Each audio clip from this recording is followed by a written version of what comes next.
По поручению жителей Трубчевской деревни Кветунь-Удолье к Мурату Зязикову обратился депутат сельсовета. Дорога, соединяющая населенный пункт с внешним миром, нуждается в срочном ремонте. Привести ее в надлежащее состояние дорожники пообещали до наступления холодов. Данная дорога включена, в этом году в план.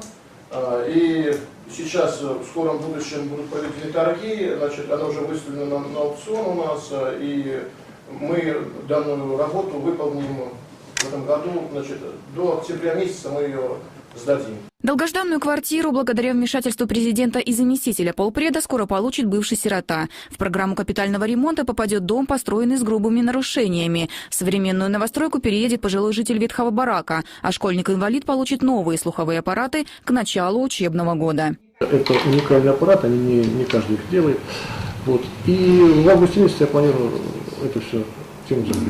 Все вопросы, волнующие брянцев, были детально рассмотрены и изучены. Профильные службы и ведомства получили соответствующие поручения. Ход их исполнения заместитель полпреда взял под личный контроль. Все вопросы, которые сегодня были поставлены заявителями, обращения, с которыми они пришли в приемную президента, практически нашли свое положительное решение. Мы определили сроки, исполнителей, и то есть конкретно все те вопросы, которые выносились, они будут решены. Светлана Маркелова, Иван Зюрев. События Брянск.